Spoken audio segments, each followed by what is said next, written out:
Ross Tucker, CBS Westwood One color analyst and host of Ross Tucker Football Podcast. Ross, good to have you back, buddy. If you're the Green Bay Packers, what do you do with your quarterbacking situation? Well, I like the way you phrase that, Dan, because it is the Green Bay Packers' decision to make. I thought it was interesting seeing some comments from last night about Aaron Rodgers where he said, as long as they're not mathematically eliminated, he'd like to still be out there, which to me, Dan, intimates that if they are mathematically eliminated, he doesn't want to be out there, which I think is a bad message to send as a starting quarterback and leader of the team. I mean, what if the other guys all said that? You think David Bakhtiari, with his arthritic knee, wants to be out there the rest of the year? You think Mercedes Lewis in year 17 wants to play 4 or 5 games playing out the string? No. And I understand what Aaron's coming from, but to me, that's the Packers organization, their decision to make. I think I need to know more about his medical status for this week, but with the thumb and the ribs and the pain he was in having to leave the game, if he's not 100%, I'd probably put Jordan Love out there. And based on how that game goes, I don't know if you put Rodgers back in. I mean, if they win, that probably means Jordan Love played pretty well, so maybe keep him in there. If they lose, then they're definitely mathematically eliminated. So then why would you put Rodgers back in then? Then you want to get Love some experience for the rest of the year. So either way, I don't know if we'll see Aaron Rodgers again this year or maybe ever in a Packers uniform. Why do you say ever? Well, the way they structured that contract, it certainly feels like it's a year-to-year thing. And I don't know that they're going to want him back next year, that he's going to want to be back next year. I think there's a pretty decent percentage chance that maybe he would walk away or retire. He certainly seems like a guy that has a bunch of other interests, other things he could be into. They might decide it's time for year 4 of Jordan Love to finally give him the keys to the car. I thought he looked really good, made some good throws last night. Or maybe they know it's kind of more of a rebuild situation. So I think there's a pretty good chance. And maybe Aaron just wants to go somewhere else. Maybe he's frustrated with what they did or didn't do this offseason and wants to give it one more shot and another uniform, kind of like Tom Brady did down in Tampa. Yeah, I just wonder if they already know what they have with Jordan Love. If you're with somebody in practice every day and you've been with him for 3 years, I'm going to guess you have an idea if Jordan Love is your future. Would you say that's a fair assessment for the Packers? I would say I know where you're coming from, but if you remember, I think it might have been after Rodgers' second year, the Packers took Brian Brom out of Louisville in the second round. I don't think they knew what they had in Rodgers. Okay, great after point. After 2 years, I mean, they took Brom out of Louisville. I don't think they really knew that Rodgers would be what he ended up being. And I do think, based on what Collinsworth was saying last night and what other people have said, they feel like this offseason when Rodgers wasn't there, that Jordan Love took that step from year 2 to year 3 when he had all those practices to be the guy. All right. The Jets situation. Zach Wilson doesn't even dress. Mike White comes in, and when Mike White plays, they usually have over 400 yards of offense there. At what point do you say Mike White is our starting quarterback until further notice? I think it needs to be at least 2, 3, 4 more weeks. Because I don't remember exactly, Dan, but didn't he have an awesome game or two last year? Yeah. And then we all kind of got excited about it. And I feel like they played Indianapolis or something, and he was terrible. 3 interceptions. What makes you a good quarterback, Dan, and you know this, it's the consistency. That's what professional football is about. It's week in, week out. He went against a really bad Bears defense. I think we can pump the brakes until I would want at least a 4-game sample size before I would announce anything publicly, right? You can go 1 week at a time right now as long as Mike White's playing well. It almost is like a Taylor Heineke situation with the Commanders in Washington. After you've got 4 games and it's clear that the guy is playing well and the team rallies around him, then you can say White's the guy for the rest of the year. But you have him playing at the Vikings and at the Bills. Do the Jets want Zach Wilson in that situation, or would they rather have Mike White? Literally everybody in the organization knows they have a better chance to win with Mike White, which is a problem. Why is Mike White better? Is it Zach Wilson's not good, or Mike White is better than what we think? Combination of both. I think Mike White has a chance to be average, maybe above average, maybe a solid starting quarterback. And Zach Wilson, Dan, he was playing like one of the worst quarterbacks in the league.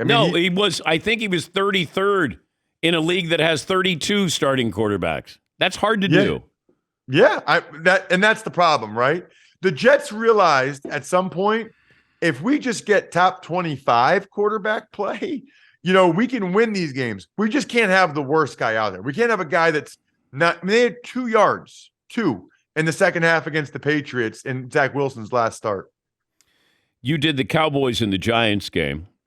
Do the Cowboys have enough weapons that they don't need Odell Beckham? That is a great question, because someone was asking me recently to compare the Cowboys and the Eagles, and I do think there's some similarities. I think the NFC has 4 really good teams with the Vikings, the Niners, and then the Cowboys and the Eagles. But the difference to me between the Eagles and the Cowboys is probably twofold. Number one, Jalen Hurts much more willing to run and more effective than Dak Prescott. But number two, you look at the Cowboys and it's, they got the running backs, but then it's CeeDee Lamb, Dalton Schultz, tight ends are pretty good. Eagles, A.J. Brown, Devontae Smith, Quez Watkins is a good number 3. When they get Dallas Goedert back, he's a top 3 tight end. I think if the Cowboys are serious about trying to get to the Super Bowl this year, they probably do need to add another weapon like Odell Beckham Jr. It feels like they're going to come up one guy short when they get to the playoffs against, a team like San Francisco or Philadelphia. I hope Jalen Hurts is a legitimate MVP candidate, and I hope Tua is as well, because it's almost like we're still waiting. We're not quite sure if they're franchise quarterback. Jalen Hurts has answered every question and then some. And Tua, after he got hurt, has been unbelievable. I think it's Patrick Mahomes' MVP to lose here, but where do you stand in the rankings there of MVP candidates so far? Those guys are both top 5, probably top 3 right now. They have both played at an incredible level. And for whatever reason, Dan, this is a human being thing, certainly a social media thing. It is hard for us to move past our preconceived notions or our initial impressions on someone. So Mahomes was amazing right away, and he is amazing. So that's all we think of him as. We saw Tua play bad. We saw Jalen Hurts not play that well. So it's really hard for us to believe that guys can improve as much as they have. And so when you watch Tua or you watch Hurts, you watch him and you're like, yeah, he's playing well. Yeah, he's good. But you still don't think he's Mahomes. And probably neither one of those guys are as gifted as Mahomes. But in the context of their offenses, what they're being asked to do, both those guys are playing at a really, really high level. And I love, Dan, just as an aside, for the first time now, your MVP vote is going to be 5 guys. You rank them 1, 2, 3, 4, 5. So we actually get to see, okay, how many votes did this guy get? How many votes? Because otherwise it used to just be you could only vote for one guy. I think right now, Jalen Hurts and Tua Tagovailoa should probably be 2 and 3. We're talking to Ross Tucker, CBS Westwood One color analyst, host of the Ross Tucker Football Podcast, also Even Money betting podcast as well. The situation with Russell Wilson and a backup defensive lineman, Mike Purcell. Let us understand that Russ said it's not a big deal. He got yelled at by a defensive lineman, or however we want to phrase it. But this is different, it feels like. This is Aaron Donald's not yelling at Matthew Stafford. What do you make of this? It's not good, no matter how you slice it. I guess I would be very curious to hear what he actually said and what the tone was, right? Because there's a difference, Dan, between going over and saying, hey, let's go. We need you guys to get something done. Come on, man, you can do this. Like almost encouraging versus like, you better pick your you-know-what up. This is BS. I would really like to know the exact phrasing and tone with which Mike Purcell said it. It could have been an encouraging vibe, or it could have been very demeaning. What do you think it was? Probably encouraging on some level, probably fiery encouraging, because I don't think Mike Purcell is that stupid to be saying really bad things to the guy that just signed the gigantic guaranteed contract, right? Like if I was playing, Dan, as your backup O-lineman, or maybe I'm starting, I'm not yelling at the guy that just got the huge contract and could probably say, hey, get rid of this guy in a heartbeat. I'm not saying anything bad to that guy. It's when people always say to me, like, if you were in the locker room, Russ, what would you say to this star player who did that? I'd say nothing to him. No, I wouldn't say a thing to him. Nothing. So I'd be happy that I'm in the locker room. You never yelled at Tom Brady when you were with the Patriots?